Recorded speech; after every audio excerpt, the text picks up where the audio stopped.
Good morning, my name is Naoka Lynn and happy Saturday.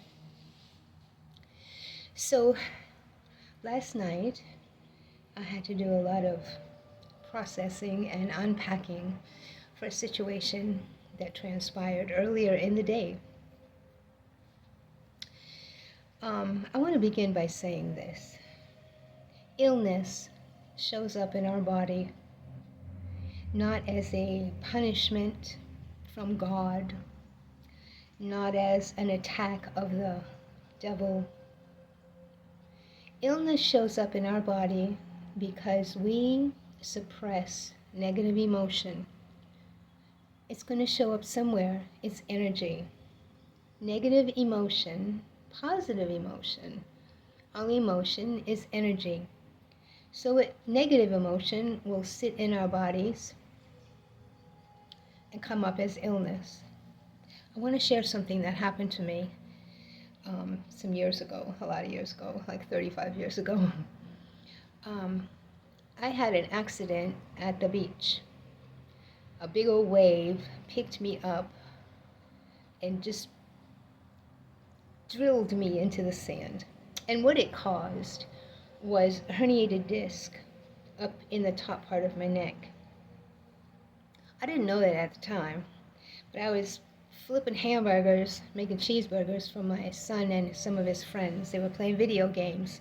And while in front of the stove, all of a sudden it felt like somebody took an ice pick and just jammed it in the back of my head. And it caused me to it brought me to my knees. Well, my husband at the time was there and he saw this. And he came and he scooped me up. He put me in the car. And the hospital was like a mile and a half away. So off we went. Long story short, after tests and spinal taps and stuff, I had a neurologist. Actually, he was a neurosurgeon come in. And after all my tests, he says, well, I got good news, I got bad news. He said, the bad news is you got a herniated disc. He said, that needs to be attended to immediately. He said, the good news is you're a very lucky lady. He said, you should have been dead, or at best, you should have been totally paralyzed. He said, do you know who Christopher Reeves is? Superman. He said, yes, you see how he's sitting totally paralyzed? And I said, mm-hmm. He said, that should be you.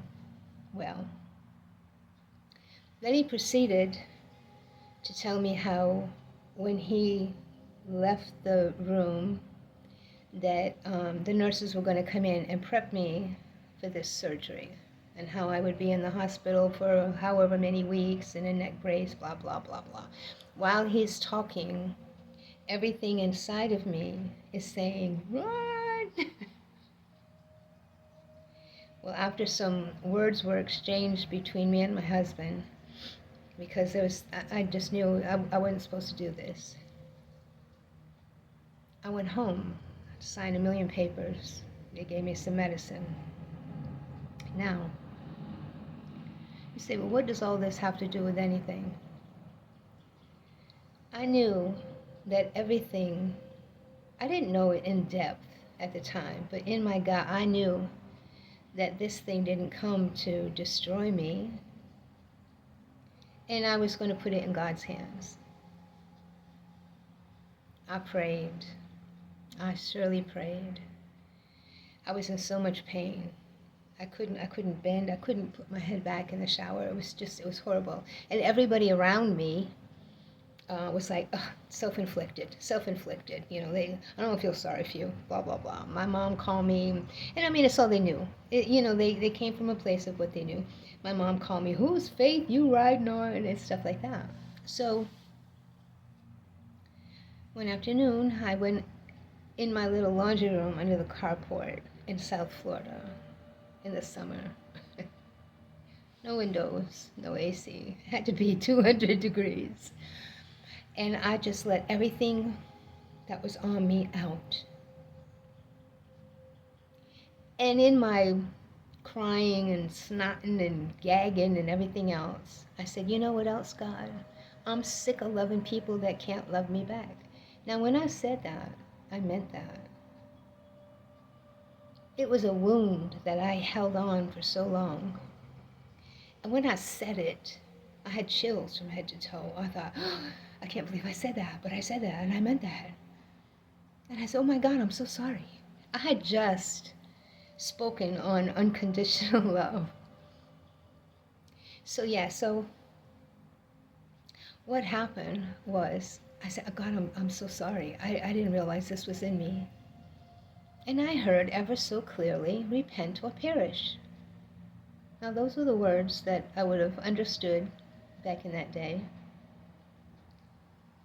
I said, God, I repent. I repent. He said, bring forth fruit. Now, you can take that a whole lot of ways. What this did, and I was still in pain. God knew, I knew that I could be healed instantly.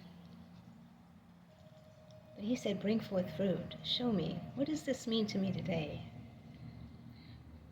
When you keep repeating the same emotions, the same things over and over and over again, you can't expect change. Change doesn't happen until change happens. Okay?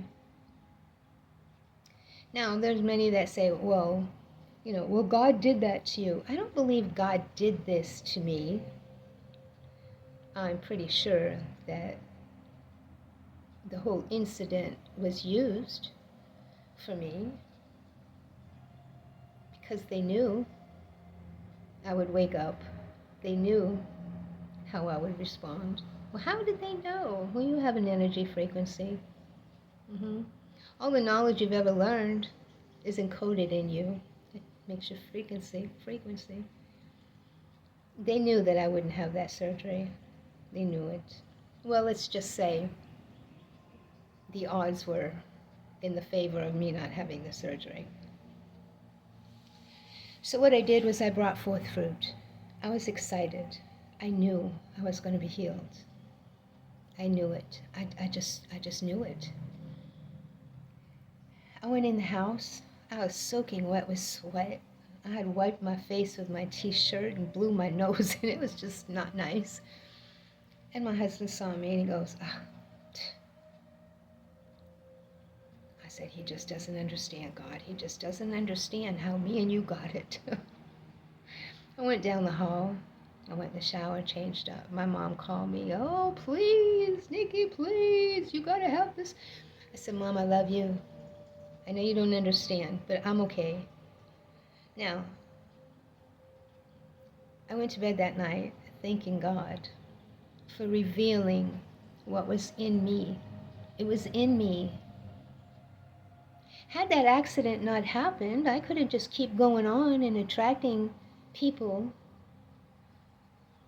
that didn't know how to love me. And then me processing it the same way, because that was in me. I said it and I meant it. You got to take accountability. You got to look at it and see it for what it is. I woke up the next morning. I was healed. I was healed.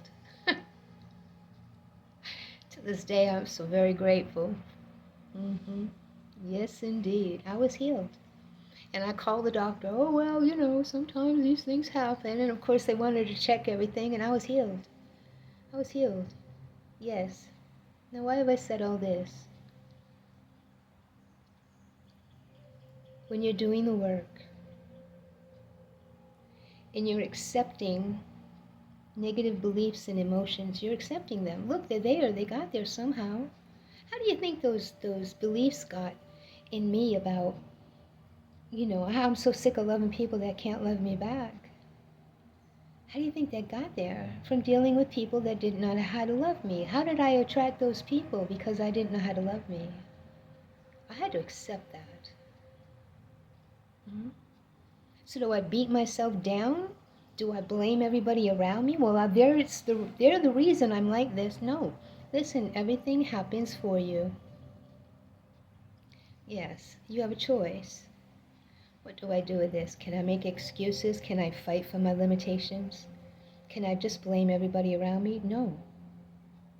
Well, you can, but then you get stuck in the loop. You get stuck in the cycle. You're going to keep going round and round and round. That's hell. Those cycles are hell. That is hell. Heaven and hell are a state of mind. You get to choose. Now, if you are earnestly seeking answers, the answers will be revealed. But what are you going to do with them when you find out? You flip that stuff. The situation showed up for me. Yeah. So yesterday, I have a grandson who was hit by a car while he was on a bike. Yes. Thank God he's alive. He's in a lot of pain. His collarbone's messed up. It's going to take time to heal. But while he was in there, doing all his x-rays and such, they found that his heart is enlarged and there's fluid around his heart. Now, is this a death sentence? Or do you call it mercy? Had it not been for that wreck, we would not have found out about his heart. So last night, as I sat there and unpacked, I thank God for revealing the situation. Does this mean he's cursed? Does this mean that, oh, he's doing something wrong in his religion or his belief? No, no. This is suppressed negative emotion.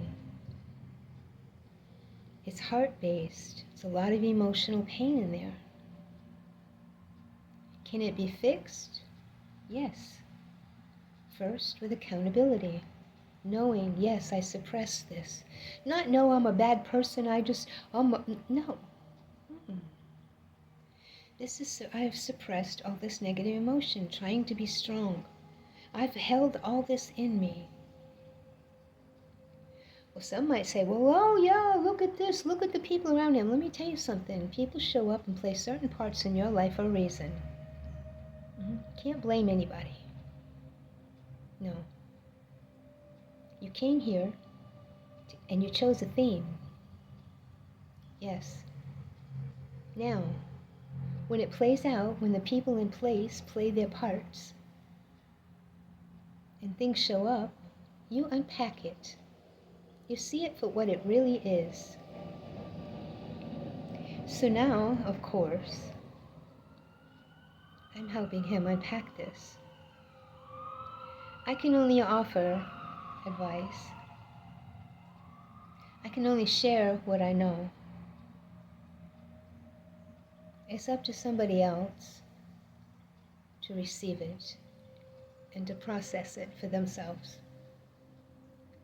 I have a belief that he will. I know him for a very, very long time. Chew on that if you like. But yes, the accident was mercy. Yes, he's in pain. Yes, they've got his attention. Did they do this to him? I don't know. But they're using this situation. It's got his attention.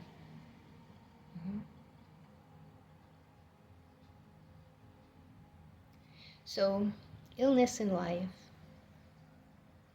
can be suppressed emotions, but sometimes a soul will choose a path of illness. There are some souls that will choose to come in here very ill. Yeah. Well, how do I know if that's my case? Well, explore it, unpack it. Well, they told me I could never heal. Yeah, they told me that too, a few times. A few times. I was supposed to be dead a few times. But then here I am. Yeah. Everything begins with a thought. What you do with those thoughts matter. Yeah. Your thoughts create your reality around you. They're your thoughts. Nobody can take your thoughts from you. Mm-mm. Nobody can take your emotions away from you. Oh, I hate that I'm so emotional. Don't hate that. Don't hate that. That's your guidance system. Learn how to unpack it. Yes, indeed. So I'm sitting here grateful that that whole incident revealed something that was going on. I'm giving gratitude. Yes. Yes, my grandson is in pain. Yes. And of course, we'll do everything we can to comfort him. I know I will be in his ear. Yes, indeed. Well, I hope you're enjoying your Saturday. I'm enjoying mine.